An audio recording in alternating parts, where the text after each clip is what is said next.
You are in for a treat today on the Seed in Society podcast. It is your host, Makeda, your Chief Action Officer, and we are going to get into it today and give you tips, especially for ambitious moms trying to create clarity, capacity, cash flow, and confidence. Curious about owning land, growing your own food, or building income that doesn't depend on you showing up every day?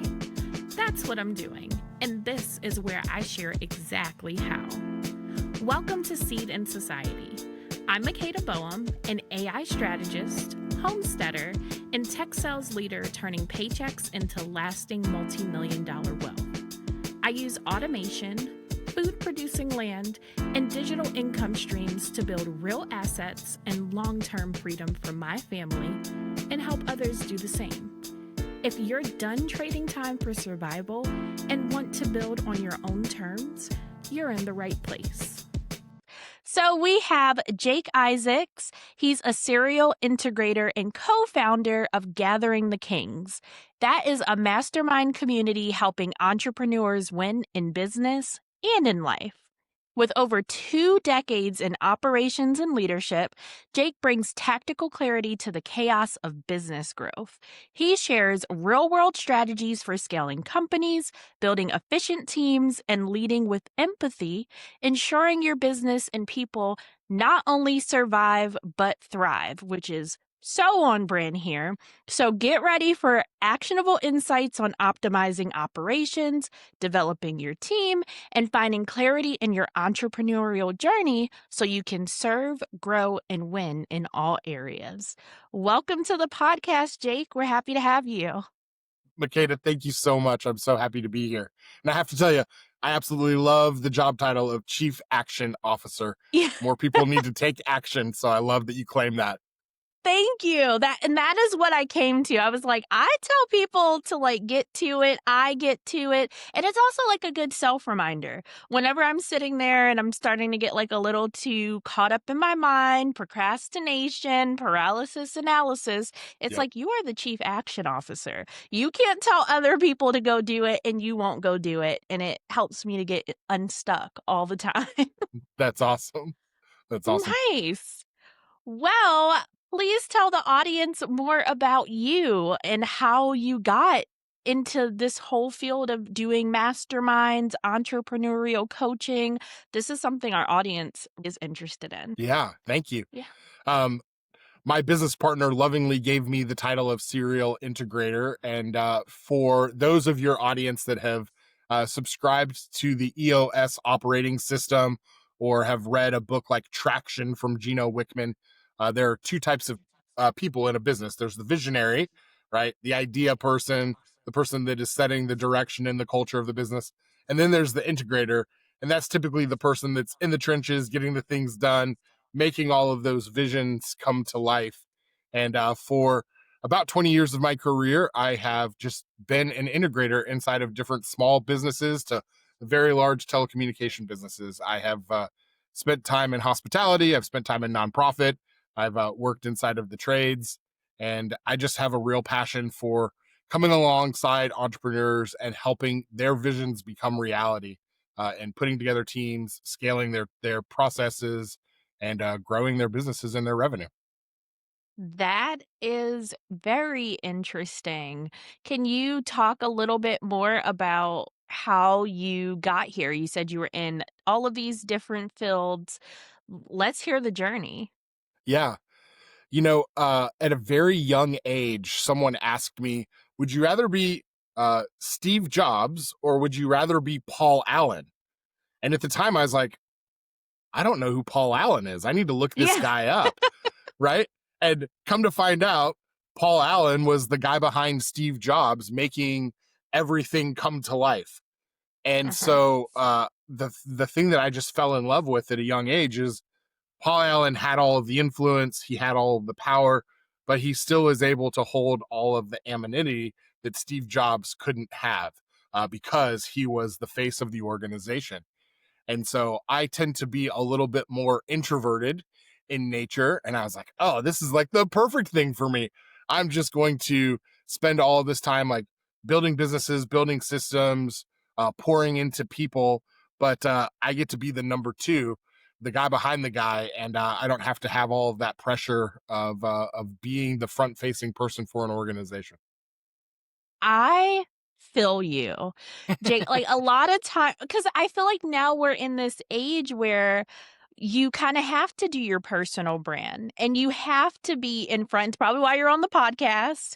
You have to start being like, hey, like, look at all of my accomplishments, look at what I've achieved, because attention is currency, right? Yeah, Like knowing, right? Like you just said, I had no clue who Steve, or who is it, Paul Allen? Paul I Allen. don't Yep. know, but we know Steve Jobs, right?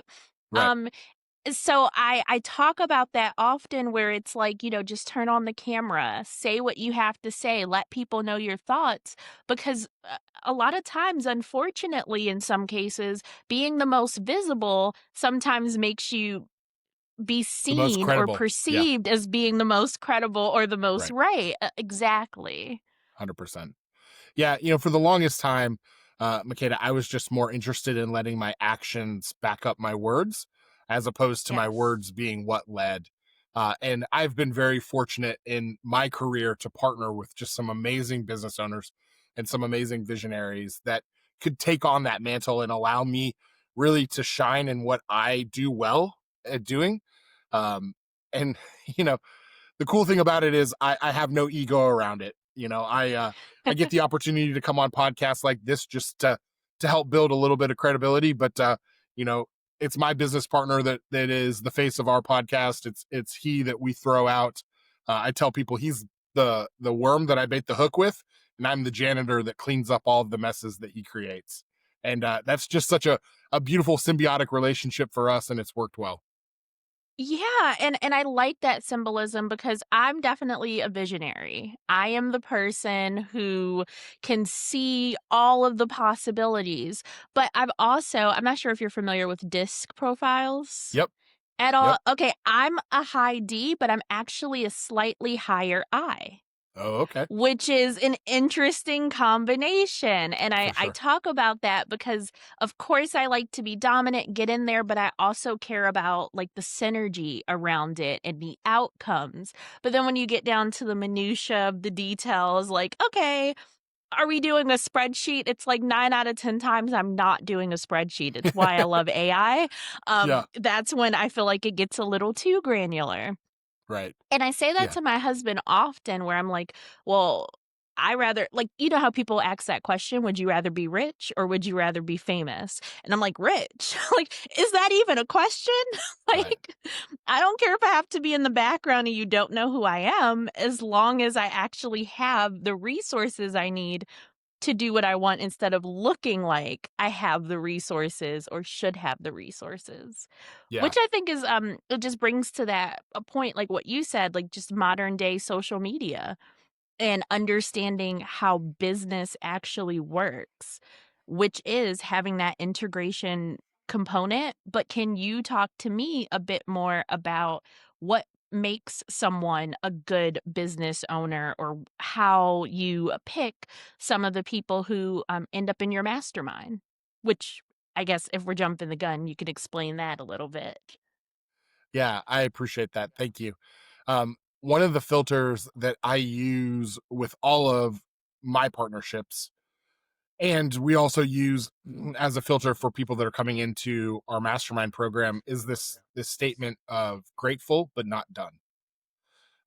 What I have found I like that. is visionaries who believe that they've accomplished something, visionaries who are unwilling to continue to learn, who are unwilling to continue to develop themselves personally, tend to be the ones that are the hardest to work for, because it's hard. The law of entropy growing up when we were in science is a body in motion stays in motion. And what I found is that someone who is growth minded, who continually is learning, who continually is looking to develop themselves, those are the people that I want to work with, because there's an alignment in what we want to accomplish, what we want to create. The person that believes that they've already arrived at the top of the mountain, they're hard to work with because they don't want to move from their own specific way of doing things or their own belief systems. And really, that can be problematic as I get in and start, working to build the organization out. It's what I talk about on here quite often. One quote that I love is never let your past be greater than your dreams. Yeah. Like, especially being, I'm in enterprise sales, I'm an enterprise tech executive, account executive, and if you're in sales in any capacity, you've heard it where it says you're only as good as your last quarter. Like, you can't lie in it. Like, I can be like, oh, I've sold $10 million in software over the past few years. 4, 5 years. However, what did you sell this year? What are Yeah. you doing this quarter?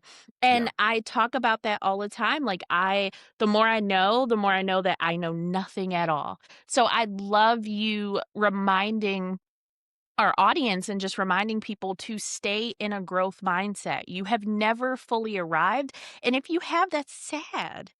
That's like what's the point of life then? Right. And the world around us is changing so quickly, whether it's technology or geopolitical things that are happening. If you're stuck in one particular way of doing things or a particular mindset, the world is going to pass you by because we're just moving too quickly right now. One of my mentors asked me once, what's one thing that you've changed your mind about recently? And it was something that kind of I struck love me that because question. so often as adults, we tried onions 10 years ago. And so we've just decided that we don't like onions and we Yeah. no longer try them, right? Without this idea that, like, I'm going to revisit this a few years from now and see, does this still serve my tastes or do I enjoy it? People are just unwilling to continue to try new things and develop because they get stuck in their ways, which is sad. I love that analogy, that example, because I have a 5-year-old and a 2-year-old. And we get complimented all the time about how our children are not picky eaters. And Yeah. our rule here is take a bite. If you don't Yeah. like it, we won't force you to eat it. Right. However, you have to at least try it. And 99% of the time, our daughter loves it. And Mm. she'll fight us down. She's like, "I don't want that. No." And then we're like, What are we going to say?" And she's like, "Take a bite. And if I don't like it, I don't have to eat it," which is, I think that's that important, just like having that agreement above hand where it's not I don't know if you grew up in a house like me. I'm a millennial. It's like you get what you get and you Yeah. don't get upset. Like, Exactly. you were going Right. to finish everything on that plate. So Hmm. we don't want to do that, because if you legitimately don't like it, we don't want you forcing yourself to take things that you don't want. However, most of the time, trying something new, trying to hear a different opinion, you end up opening your mind and expanding your horizons. Absolutely. Yeah. It makes you recheck your worldviews every once in a while. Um, you've got to bump things Yes. up against what you currently believe to make sure that it is actually what you still currently believe. And most people don't slow down enough in life to be self-respective uh, to figure that out. Yep, I completely agree. So, getting back to Gathering the Kings, Yep. you built that as a mastermind, and is it specifically like, what do you look for outside of having a growth mindset? What do you see within the people who are in your mastermind? And actually, let me take it back, because we like to go away from jargon. Can you explain what a mastermind is? Because we definitely have people listening to this podcast who haven't been exposed to that concept yet. They're Yeah. getting into this mindset. They want to build generational wealth, they want to build capacity. And Seed in Society is really about the baseline so they can even know where to start. Yeah, I love that. And thank you for the opportunity to define what a mastermind is, because it is really important to define. A lot of masterminds, quote unquote masterminds, in the marketplace right now are actually just bastardized group coaching programs. And there's nothing Mm. wrong with a group coaching program. It's just not a mastermind. The phrase mastermind was coined by Napoleon Hill, who is just a prolific author. He has written the number one book on success ever written. That's called Think and Grow Rich. The book is almost 100 years old, and it's the number one selling book. In fact, it's not even close. Number two hasn't sold half of as many copies of Think and Grow Rich as Napoleon Hill has. And so, Interesting. I have not heard of it. yeah, See? yeah. In fact, it's the number one selling book on success, and 1 in 3 Americans have never heard of the book Think and Grow Rich, and so it's not uncommon. But think the inside of Think and Grow Rich, Napoleon Hill talks about some of the core tenets and principles that he believes that you need to have in order to be successful. And this was back at the turn of the Industrial Revolution in the United States, and he spent 3 years interviewing the Rockefellers and the Fords and the Schwabs, and he compiled this list of traits that he saw all of these people do that made them successful. And so that's kind of the premise of the book. And the mastermind principle is one of those tenets. And essentially, it's where two or minds are gathered in harmony, exceptional things can happen. And so, what we have done with Gathering the Kings is put together a group of entrepreneurs from all across different industries.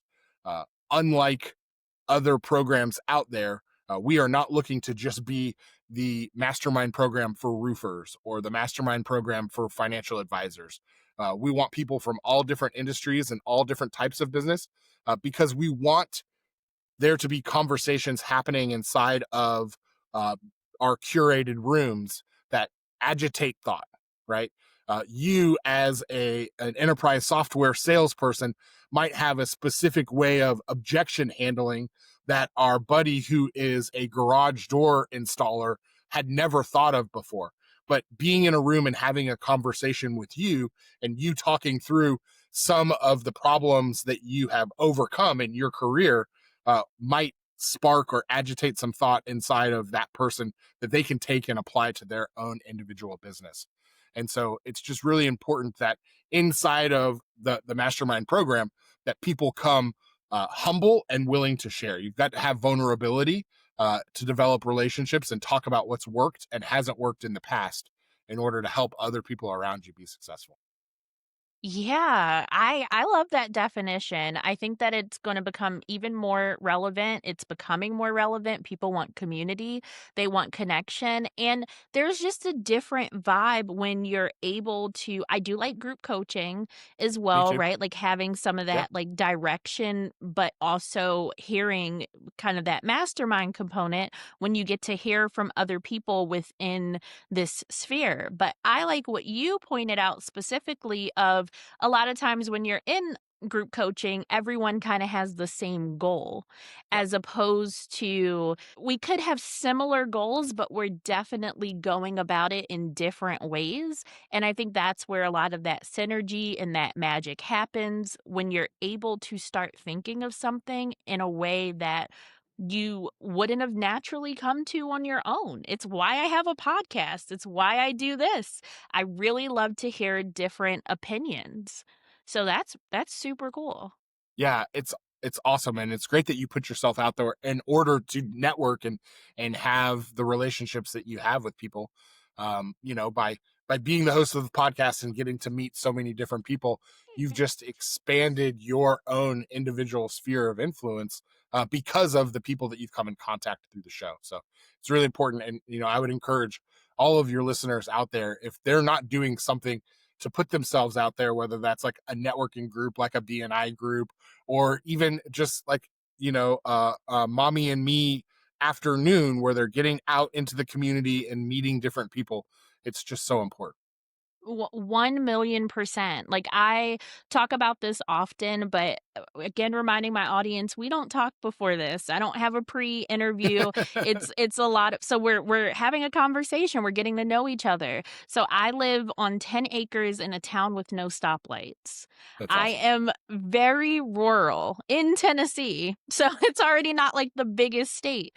But I'm a person I've been to over 15 countries. I'm a Philly girl. Like, I've lived in Houston, some of the largest cities in the country, and I understand that a little bit being out here that I started to feel like I was in a vacuum. I am talking to state government leaders every day. I sell to government. So I'm like this. I'm always on this computer, right?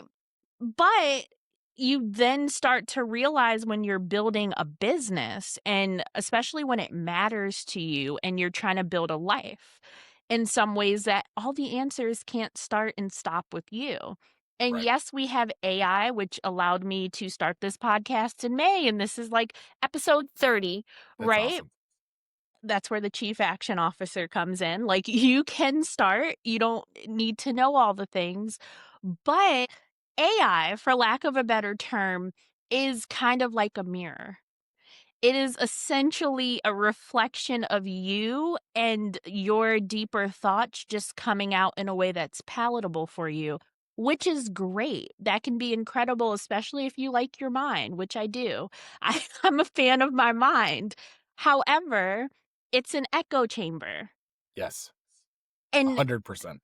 there's such a big difference between knowing something and implementing something, knowing the information and doing something with it. And that's where I think masterminds are kind of pivotal to make sure that you elevate whatever it is that you're doing, especially if you hit a plateau or you're stuck or you're just trying to figure out how to do what other people have already done. So I Yeah. think that's super interesting. Not only is AI a mirror, I love that phrase, but the way that the social media algorithms are built is you're going to Yes. be fed like-minded stuff. And the Mhm. problem, if all you consume is content that is like you don't understand what else is happening in the world. You don't understand what other innovations are coming down the pipe because that doesn't hit your algorithm. And so to be in that echo chamber is such a dangerous place because I don't know that you can truly grow in an echo chamber. You may be able to get wiser and smarter, but I don't know that you can grow as a person if all you're doing is talking and affiliating with people that are exactly like you. I love that you said that because I deleted all my social media in 2020. And Smart I woman. just Yeah, got, with the exception of LinkedIn. So I talk about that because that's how I apply to jobs, right? Like, you were treating it as an online resume. Now sure. it's absolutely not that. I'll have a whole episode on LinkedIn and why you should 1,000,000% be on it.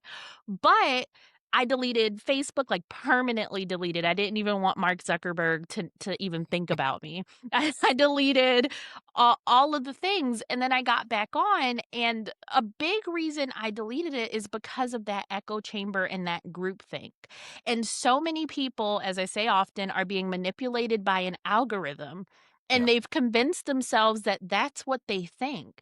And it has really lowered our ability to have conversations with people who think differently than us. Picture me, a Philly girl moving to Middle Tennessee in a rural country, in a, like, in the yeah, country, especially with our past elections. It was definitely a wake-up call, for sure. but I'm so grateful for it because you get to see the people behind the politics, and you get to see that most people want the same things, which is just, like, safety for their children, the ability to eat. I feel like, though, with the algorithm manipulation, that people are like, "Hey, I agree with this thing, and I don't actually agree with these other 5 things, but this one thing is giving me community."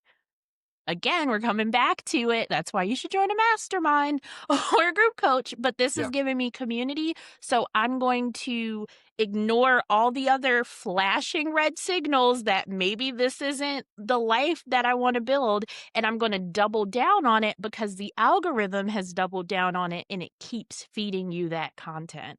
So then that becomes your reality because perception is reality.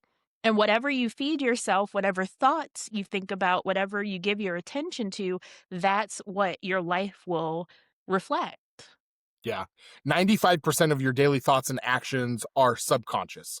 That's not a Jake fact. You can Google that right now. It'll back up 95% of your daily thoughts and actions are subconscious, I which, did my keynotes on unbias, okay, on unconscious bias and things that happen in, like, the hiring process. So, yeah. yeah.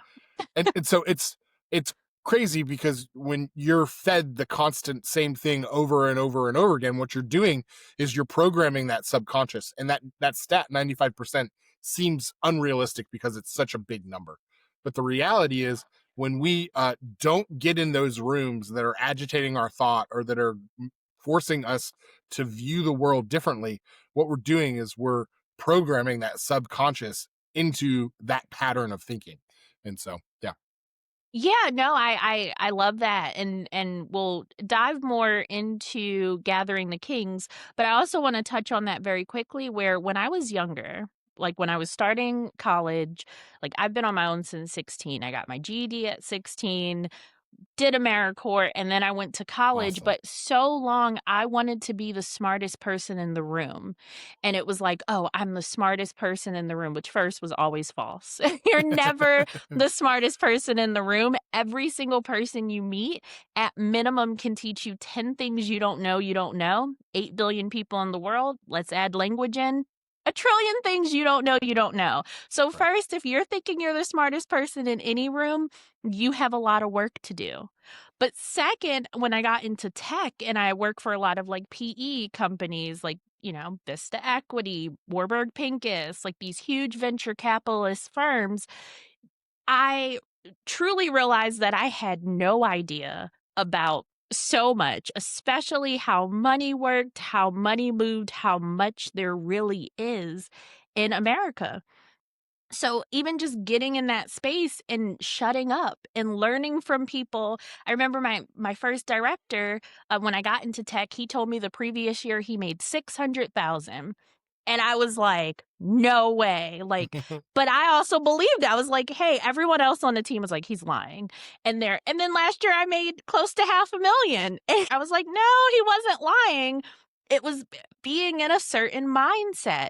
And Sure. I feel like once you unlock that and you even just realize it's accessible to you, which is again why we have this podcast to say your wildest dreams, your craziest dreams, they're not out of reality. But how are you getting yourself around people? How are you feeding your mind to make sure you're putting yourself in that situation for those 95% of unconscious thoughts to constantly tell you that you can do it, you can reach this goal, you can be a business owner, you can have capacity, you can spend time with your children, you can do all of that. But what are you feeding your mind to reinforce that?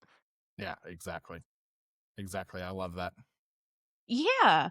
Well, let's talk more about Gathering the Kings. So, first, I'm going to ask, is this for men only? Because the name kind of implies that. Yeah. Great question. It's one of two questions that we get asked all of the time around Yeah. Gathering the Kings. And the short answer is no. The long answer is that our thought process around uh, a kingdom mindset is that you're Mm. willing to take responsibility and to take charge of a community. And so to be a king does not mean that you are a male or a female. It's a certain mindset that you have that you want to uh, give to the people around you. Okay. I like that. I like that answer and the thought around it. So, can you explain a bit more about what it looks like to be in this mastermind? What you help people with? What do you help them achieve? Yeah. I think the unique thing about Gathering the Kings is not only do we have just some absolute studs and studettes inside of business that can help you grow top line, bottom line revenue, can help you, put SOPs in place, can help you build out a marketing plan. Uh, the unique thing about Gathering the Kings is that we have collected a group of people that are focused on not just success inside of business, that true success is being able to be present at home and have a partner and children that care about you and that feel like Yes. you're being intentional with your time there. That you know the 90-hour a week of business isn't coming at the sacrifice of your health or of your own personal spiritual walk or of missing the kids games on a weekly basis. And so really we are family oriented. We are just crazy enough to believe that we can have success in not only business but in our families and other aspects of our lives. That is perfection. I'm definitely going to check out these resources because that's exactly what started here. It's like even though I work from home, it's constantly mommy's working, mommy's Yep. in a meeting. You're not leaving work when you leave work. You're not, and then especially when you work from home, I feel like it's easy to just bring my laptop from room to room. It is not uncommon to see me working in bed some days Yeah. and you don't turn it off and then you realize like hey your children are going to do what you do Yeah. and wanting to make sure that you have that like life integration. I don't even really like the term work life balance. I feel like life is life. How are you integrating all of these things together? And it Yeah. sounds like that's what you help your entrepreneurs do in gathering the kings. Yeah. 100%. The term work life balance is actually offensive to me because balance denotes that we have to take from one thing in order to give it to another. And I'm just Mm. obsessive enough to know that if I want to be successful in business, I should also have that same obsession with being successful in my marriage or my home life. And Makeda, it hasn't always been that way for me. Unfortunately, I'm the product of a divorce because I didn't have the ability to recognize that I was spending too much time in the office. I was spending too much time building business, and I wasn't focused on my spouse and my partner and what was happening at home. Yeah, no, and this is something that happens, I think, to anyone who's an entrepreneur or starting anything that they're passionate about or trying to climb the corporate ladder because we live in a society that very much values money. Yep. It values labeling your success being equated to how much money you make or how many things that you have. So a lot of times it becomes easy to discount the intangibles or the untangibles. One of Yeah. those is a word, but Right. it becomes easy to discount it because it's like, oh, that's a relationship. And what I've gotten to, and it does take sitting down and having those real conversations and reflections with yourself. For me, it was, well, why am I doing this? What is my why? And my why easily comes back to my children. Like I probably would have quit my job 20 times before I like hit the breakthrough of making all the sales I did. But of course you get stressed out. And it was like, if it was just me, like, whatever, why am I dealing with the stress? But when you bring children into the world, at least for me, it changes everything. And of course, like also for me, like I am really blessed to have a very supportive husband. Like he is my rock.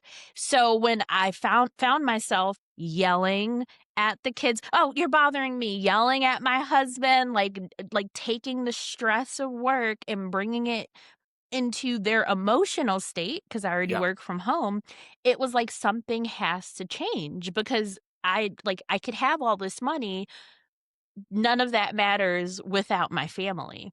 Right. So for me, it's not even like a balance. It's like this is my top priority 1,000,000%. My Yeah. family, however, you also have to support them. And that's where the balance comes in because it's like, well, you got to pay for stuff.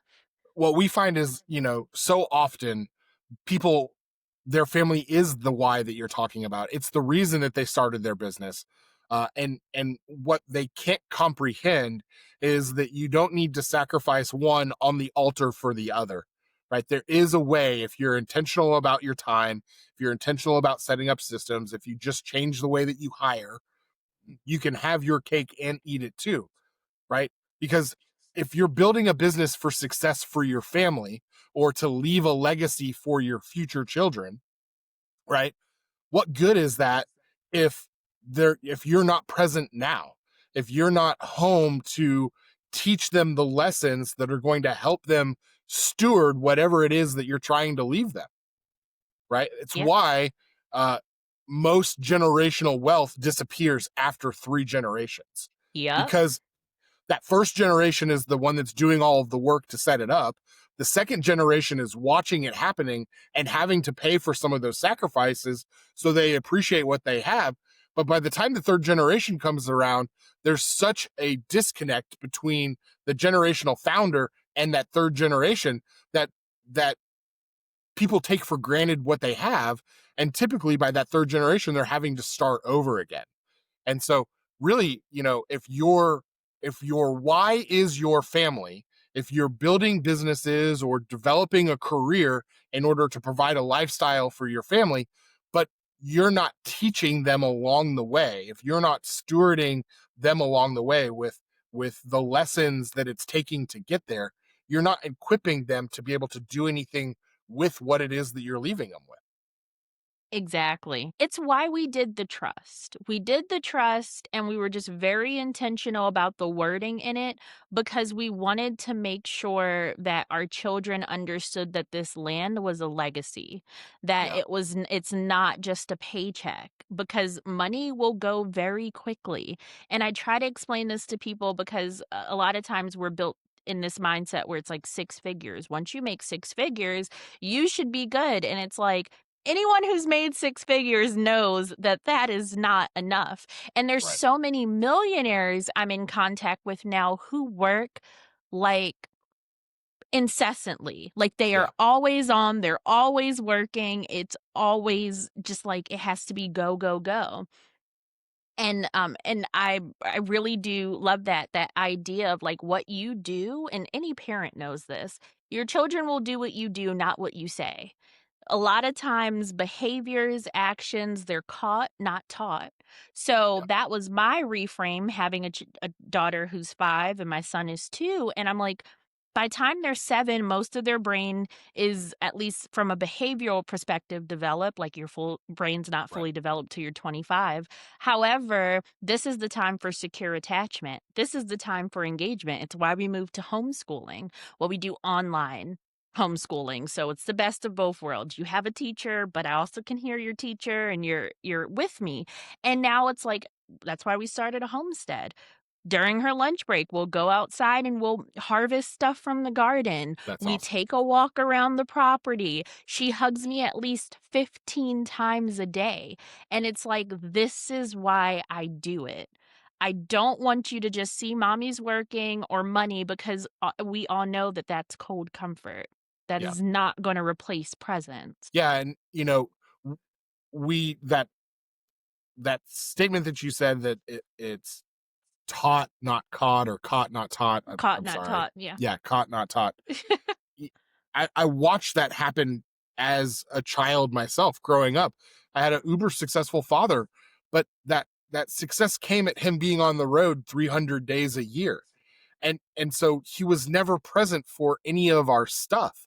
And as an adult, that's how I perpetuated success, working hard, doing the exact same thing that I watched happen for my father. And you know, I started doing the same things because it's all I knew. Well, it's not what I wanted. I woke up one day and I realized there's a different way to do this. Uh, and we've got to be okay and be vulnerable enough to talk about it, because people need to know that they don't have to they don't have to do this 90-hour a week grind, and sacrifice their family in the process.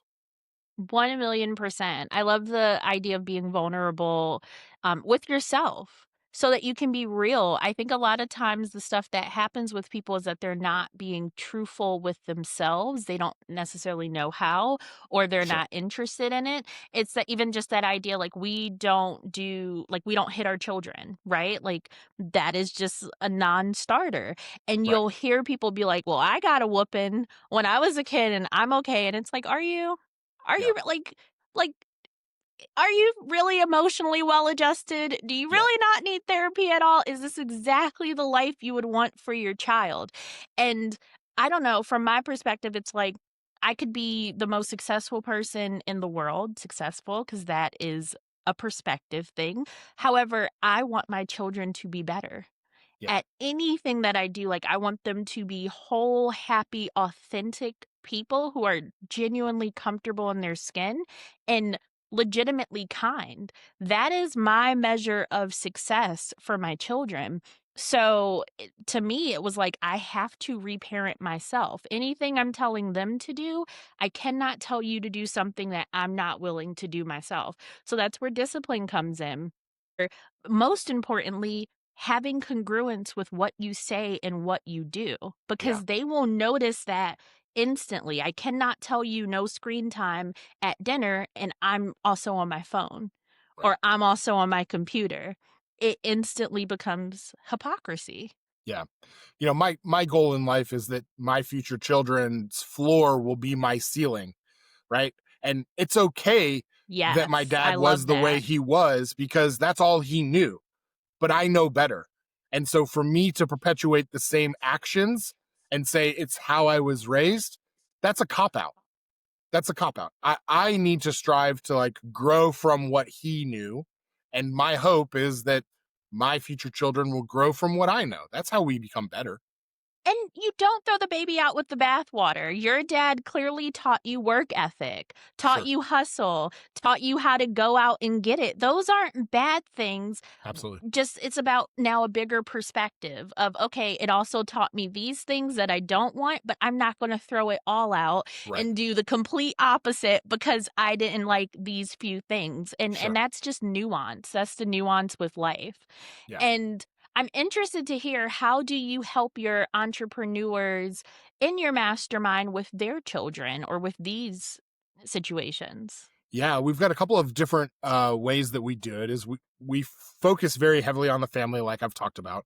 Every single summer, we do what we call the Family Mastermind Vacation. It's a week-long trip where we bring high-performing entrepreneurs and their families to some exotic destination, and Ooh. we send mommy and daddy off for a couple hours a day to do some intentional work on their relationship and their parenting skills.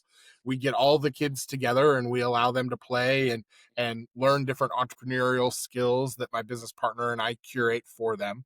And we just spend a lot of time making sure that they're slowing down from the success of business to be present with their spouse and with their family in this moment. And so that's a lot of fun. We've been doing it now for 3 summers. We've got the fourth one getting planned right now for 2026. And then the other thing that we have done is we've built a sub community for our entrepreneurial families for just their children. We call it Nice. Generation Next, and it's our youth entrepreneurship program. We've got an online community for them. We do weekly like challenges or lessons, and that might be around money management, that might be around reading skills, that might be around how to write ad copy. And then we have a Mm, monthly call where we get them together virtually and we'll walk through some type of success or mindset principle. This past week, this past month, the topic that we had for our kids, it was that success is decided on. It doesn't just happen. That you have to go out and want it in order to have it. That it's a muscle that's grown, and it's just a lot of fun being able to talk to 6, 7, 8 year olds all the way up to 18. And there are things that their moms and dads have been saying to them for their life, but because it comes from Mr. Chaz or Mr. Jake, it hits a little bit different, and it's fun. yeah, and it gets to teach them about being in that mindset and to also take their business seriously. Yeah. Like, my husband's also a business owner. He's owned a recording studio for 15 years, a Oh, that's record awesome. label. He's done all the things, and now I'm stepping into my entrepreneurial spirit, and my daughter's like, "I have 4 businesses I wanna make," and she's 5. She's like, Yeah. "This is the business. Imma do one there. I'm gonna do this," and I love it because literally it's caught, not taught. She's like, "Oh, mommy has a business, daddy has a business, they work.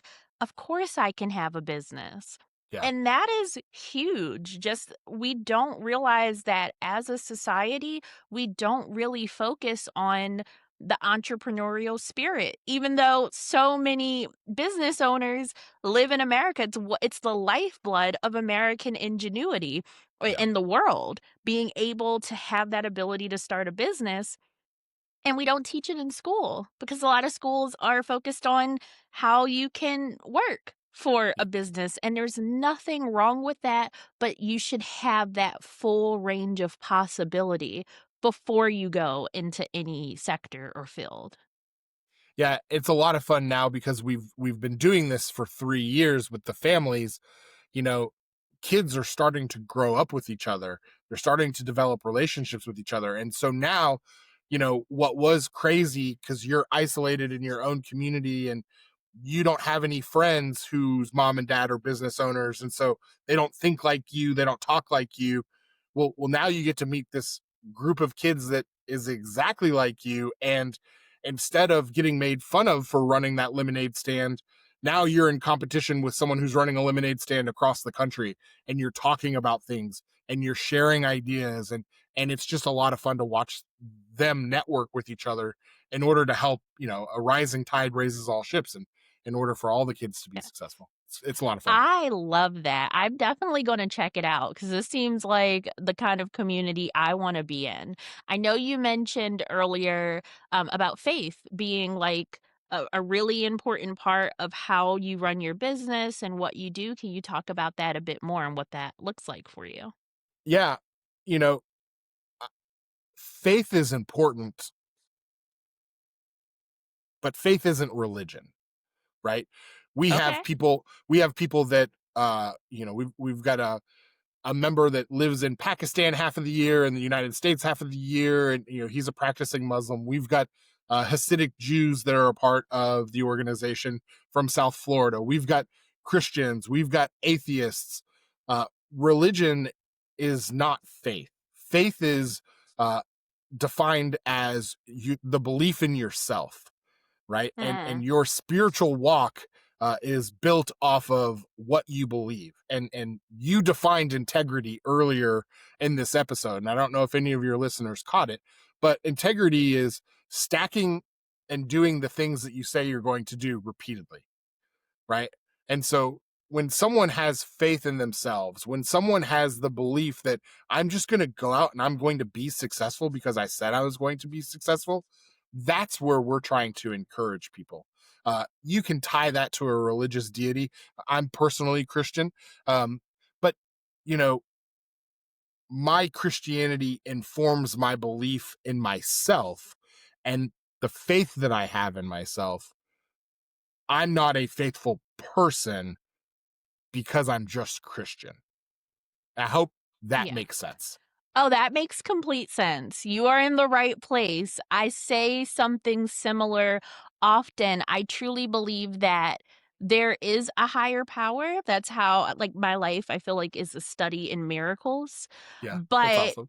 there is that idea too that how you pray is how you pray. Like, whatever gets somebody up to make a positive impact in the world, I support that. And whoever you pray to, or if you don't, like, that is your business. I love that idea of faith being like, can you do it? How you can apply it to you, how you can apply it to your family, and not necessarily having to be religion.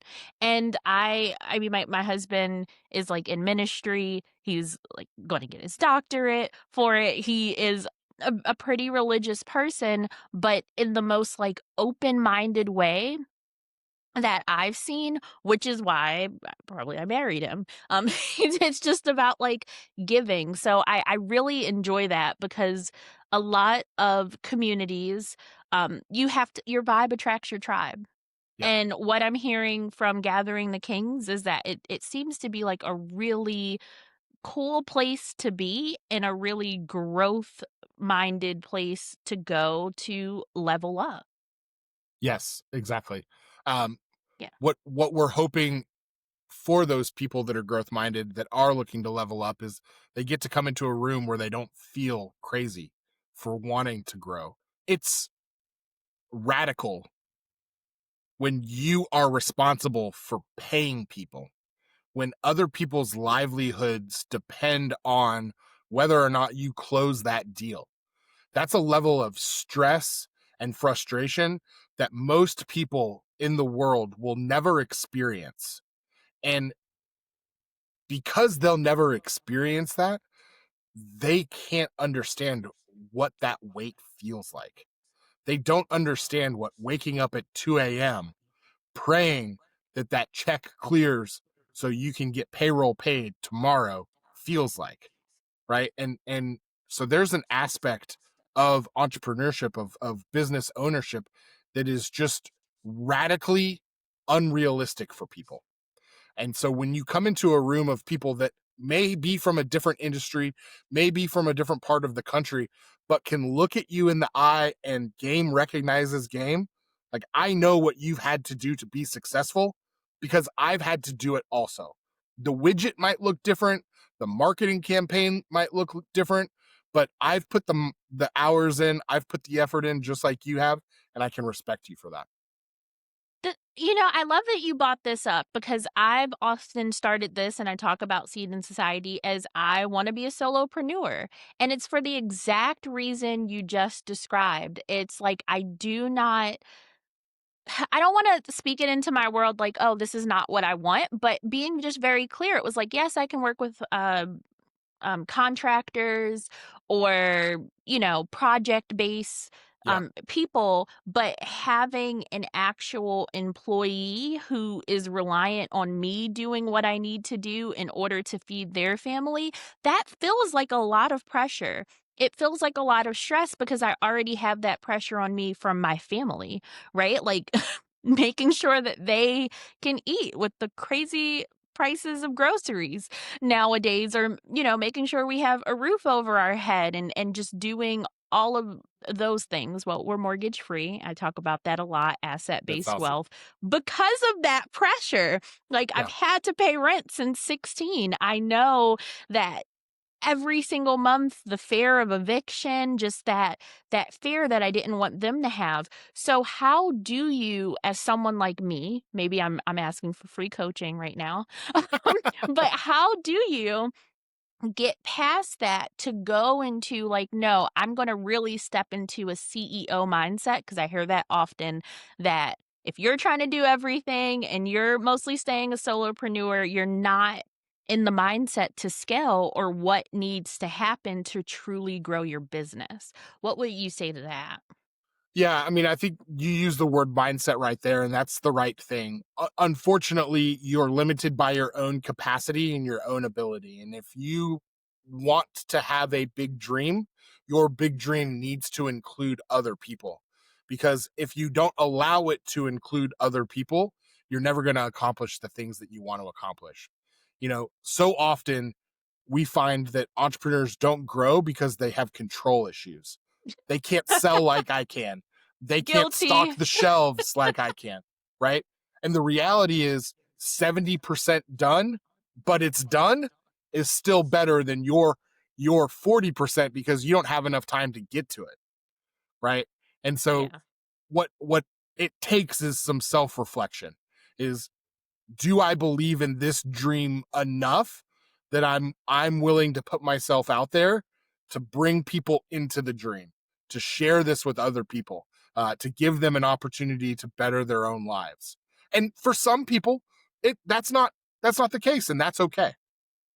Yeah, and what I think about that is like I know that I need to have like a virtual assistant, or being able like hire a fractional VA for this, or hire a website designer for that part, or coaching. So I'm not opposed to getting the help. I also just truly believe like that we should all be millionaires. And I'm a person who, it's like, if I can't hire you at that rate, like, I love this idea that I can help train you, give you some skills. You can work for me from a contractor perspective, but also gain other experience working for other entities.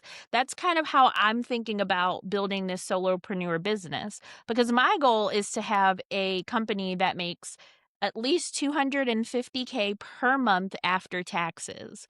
That is how I've built this. And I know, like, when people hear it, they're like, I love "What?" that. And I'm like, "It's like a little under 5 million." And I also want to retire by 40. So it's like, Yeah. but I don't think it's inaccessible when, of course, you've been in tech and you see companies making way more than that per month, and you kind of have, like, this democratized world where we all have access to tech and amazing talent that maybe I couldn't lock you down as my chief marketing officer, but I can hire you as a marketing consultant to work on this launch or this campaign for me and go that way. That's Yeah. kinda how I thought about it, but I'm wondering if I'm, like, still not in that right mindset. Think that as you continue to grow the business and you continue to grow influence, you'll determine whether or not you want to take on those additional responsibilities. Um, Yeah. sometimes you just have to hit that first milestone and be like, oh, that was actually a lot easier than I thought it was going to be. And I could do two times this if I just like pulled this lever, right? And all of that stuff will start coming to fruition once you start knocking down some of those dominoes of those initial goals that you've set up for yourself. So the Yeah. the other thing that I know about myself is I'm an awesome boss. Okay. I care for people way more than most Yeah. corporate jobs ever will. And so I may not be able to hire 400 people, but I can hire 10 and it's going to be the best experience of their life. And they're going to be unbelievably thankful that they're working for someone that cares about them, cares about their families, and is trying to steward them into something better. Um, and so, Yeah. yeah, No, I think that's super important. I think that we've all like I can only measure my success based on the fact that I've done like I was a teacher for years. sure. So understanding those different environments that you work in and it teaches you everything is a learning experience. It's a growing experience. What you don't like, especially, it teaches you what you don't like, which sometimes is just as important as what you do or can help inform what you do. So, no, I love that perspective because I know that a lot of my audience is battling that where it's like you go out to find more information. Put it in perspective, Jake. I didn't know what a lead magnet was like 3 months ago or a funnel. Yeah, So, which makes me think, what did I do during my MBA? However, I came into this, started a podcast before I even knew what a lead magnet was or why I was doing it. So I think as I go through this journey, you'll learn, like you said, when you get to a certain milestone, then it's like, should I pull this lever? Will this actually help someone? Because I do understand that not everyone is going to be an entrepreneur. Not right. everyone wants to be a lot of like I am a person who loves knowing that I'm getting paid every 2 weeks as well. So, For sure. I like Yeah. both things.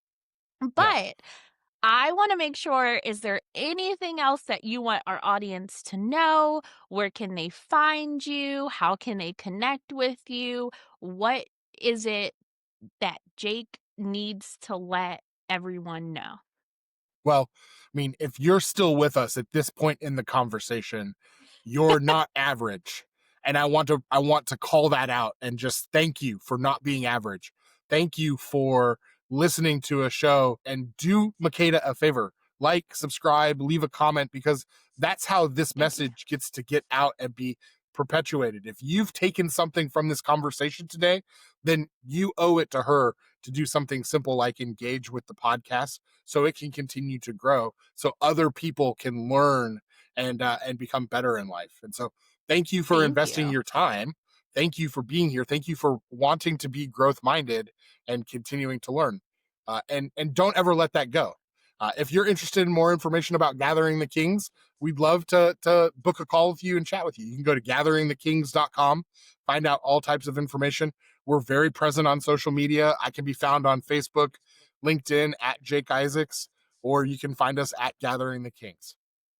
Awesome, and that will be down in the show notes as well. Thank you so much, Jake, for taking this time out your day. It was such a good conversation. There's so many gems in there. And again, if you take nothing else from this conversation, take being growth minded. And in order to be growth minded, you have to hear opinions from other people, preferably people who are not exactly like you, who Absolutely. don't necessarily hang out in the same places, who don't necessarily have the same goals, who don't necessarily live in the same geographic area as you. You need to, and nowadays with internet, there's really no excuse. Get outside of your algorithm, start to feed it. Like, for example, not to go down a rabbit hole, my Instagram shows me a whole bunch of business quotes and live your best life and great parenting tips.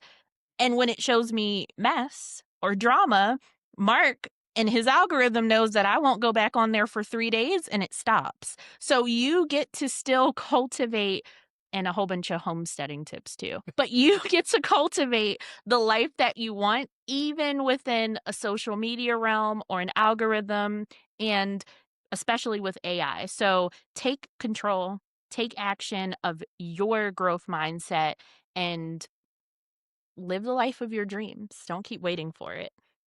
Exactly. Yep. Have a great one.